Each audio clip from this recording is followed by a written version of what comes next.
Hello guys, welcome back in my channel. आज की इस वीडियो में हम पढ़ेंगे plant kingdom part 1। So let's get started.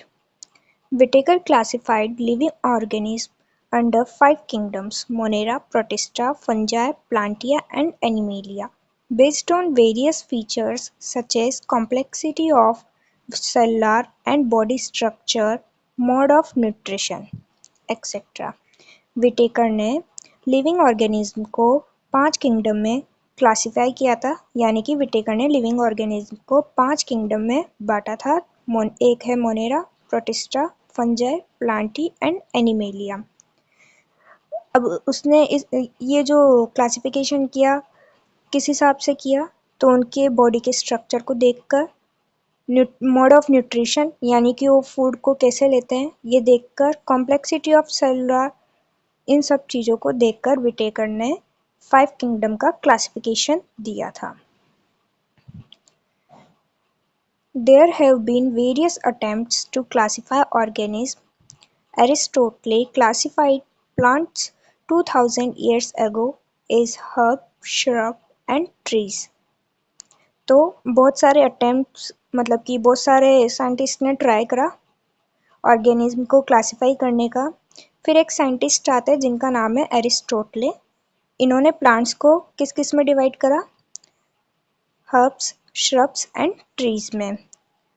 The various system of classification are, अब अपन अलग अलग क्लासिफिकेशन देखते हैं। तो सबसे पहले क्लासिफिकेशन देखते हैं अपन artificial system, based on only a few morphological characteristic. इसके अंदर आता है लीनियस का classification. Linnaeus classified plants based on the structure and number of stamens present. तो आर्टिफिशियल सिस्टम ऑफ क्लासिफिकेशन क्या है? इसमें केवल अपन मॉर्फोलॉजिकल कैरेक्टर्स को देखकर क्लासिफाई करा था। मॉर्फोलॉजिकल कैरेक्टर मतलब बाहर से जो भी दिख रहा हो। ओके, तो अब इसके अंदर आता है लीनियस का क्लासिफिकेशन। लीनियस ने प्लांट को किस हिसाब से क्लासिफाई करा था? प्लांट्स के स्ट्रक्चर को देखकर और स्टेमन के नंबर को देखकर कि कितने स्टेमन्स प्रेजेंट है। ये लीनियस का क्लासिफिकेशन था। नेक्स्ट आता है natural system of classification, based on morphological as well as anatomical characters such as cellular ultrastructure, embryology, phytochemistry, etc. अब नेचुरल सिस्टम में क्या है? इसमें मॉर्फोलॉजिकल कैरेक्टर्स को देखकर और साथ ही साथ एनाटॉमिकल कैरेक्टर्स को देखकर क्लासिफाई किया गया था। और जबकि आर्टिफिशियल में क्या है? ओनली मॉर्फोलॉजिकल कैरेक्टर्स को देखकर ही क्लासिफाई करा था। अब इसमें कौन कौन से कैरेक्टर्स को देखकर क्लासिफाई करा था? सेलुलर अल्ट्रास्ट्रक्चर यानी कि सेल की स्ट्रक्चर, एम्ब्रियोलॉजी, फाइटोकेमिस्ट्री, इन सबको देखकर, ये सारे कैरेक्टर्स को देखकर ऑर्गेनिज्म को क्लासिफाई करा गया था। अब नेचुरल सिस्टम क्लासिफिकेशन का एग्जांपल है बेंथम एंड हुकर का classification. They divided plants based on the presence and absence of flowers and seeds into phanerogamia and cryptogamia। अब बेंथम और हुकर ने क्लासिफिकेशन किस हिसाब से किया? इन्होंने प्लांट्स को किस हिसाब से? फ्लावर्स और सीड के प्रेजेंस और एब्सेंस के हिसाब से 2 कैटेगरी में डिवाइड करा।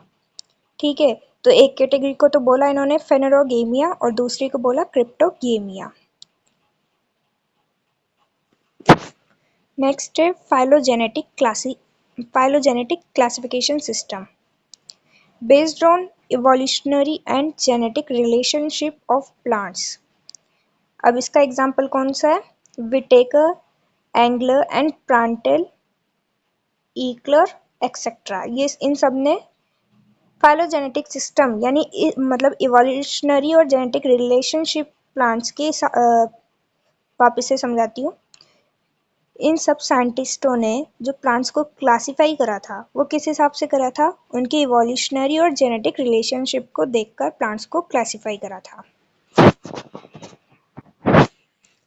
नेक्स्ट है various modern taxonomic advancement include numerical taxonomy, a statistical method using computers gives equal importance to various different characters.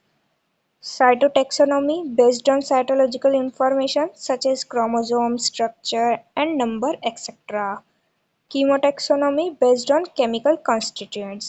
अब इसमें क्या है, कीमोटैक्सोनॉमी में तो केमिकल्स से केमिकल की पे बेस्ड होती है। साइटोटैक्सोनॉमी ये साइटोलॉजिकल इंफॉर्मेशन यानी कि क्रोमोसोम के स्ट्रक्चर नंबर पे बेस्ड होती है। और न्यूमेरिकल टैक्सोनॉमी नंबर्स पे या स्टैटिकल मेथड यूजिंग कंप्यूटर्स के थ्रू। ठीक है, अब हम देखते हैं प्लांट किंगडम का ओवरऑल चार्ट। तो प्लांट किंगडम यानी कि प्लांट्स को कितने 2 कैटेगरीज में डिवाइड किया गया था, क्रिप्टोगेमी और फेनरोगेमी।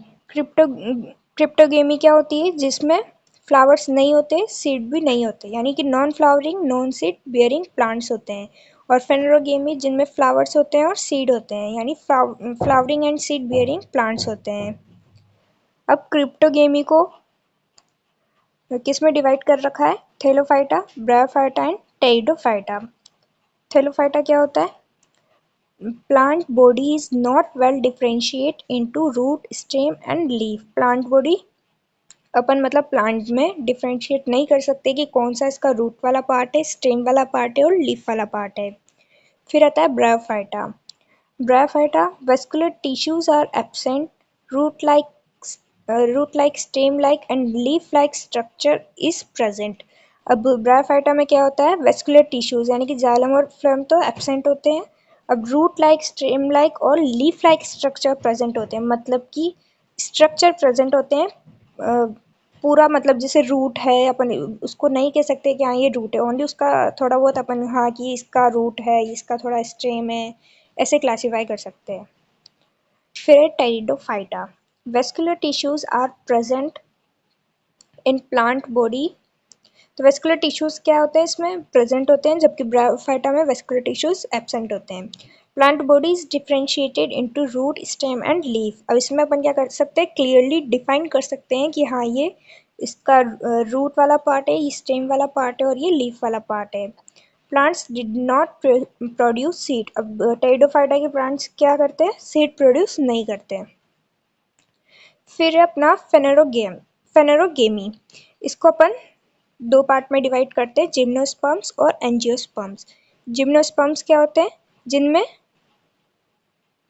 सीड्स होता है, और जब एंजियोस्पर्म में क्या होता है, seeds are present in the food, food के अंदर सीड होता है। जिम्नोस्पर्म में तो नॉर्मली सीड्स आते हैं और एंजियोस्पर्म में फ्रूट के अंदर सीड्स आते हैं। आई होप आज की वीडियो आपको समझ में आई हो, तो लाइक शेयर एंड सब्सक्राइब ज़रूर करें।